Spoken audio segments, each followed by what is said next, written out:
Ce mercredi 15 novembre, la famille de Monaco était réunie sur le rocher pour la remise en service de canons de salut très symbolique. À cette occasion, la princesse Charlène arborait une tenue hivernale qui n'en restait pas moins élégante. Quand le froid de l'hiver débarque, il arrive que le chic vestimentaire soit sacrifié au profit du confort. Mais avec la tenue adéquate, il est tout à fait possible d'allier les deux, comme l'a prouvé Charlène de Monaco ce 15 novembre. La princesse était de sortie sur l'esplanade du Fort Antoine aux côtés de son époux, le prince Albert, de ses belles sœurs, Caroline et Stéphanie, et de son neveu, Louis du Cruet, afin d'assister à la remise en service de canons pas comme les autres. En effet, l'artillerie, qui date de 1881, avait été utilisée pour annoncer la naissance du prince Régnier III le 31 mai 1923.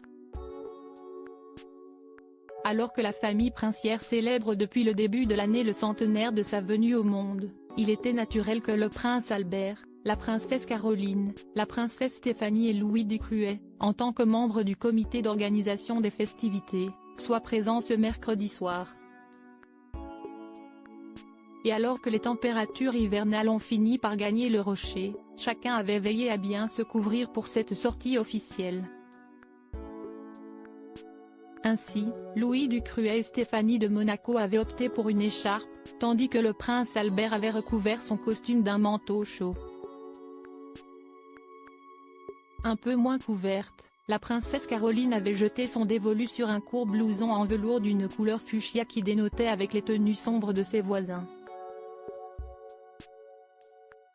Charlène, quant à elle, s'était parée d'une robe en laine noire de la maison Prada, à laquelle elle avait associé une paire de bottes et des gants du même ton.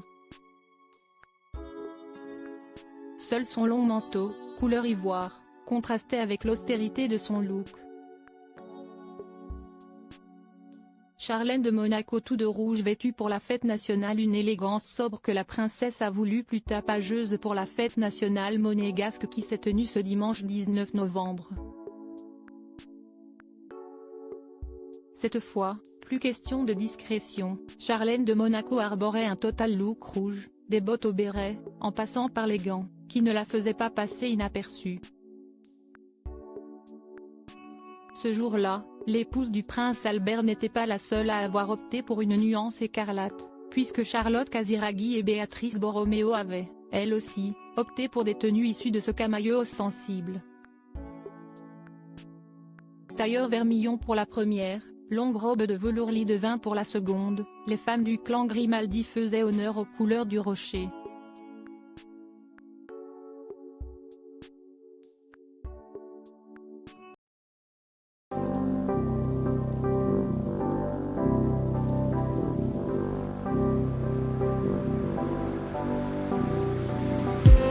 I just need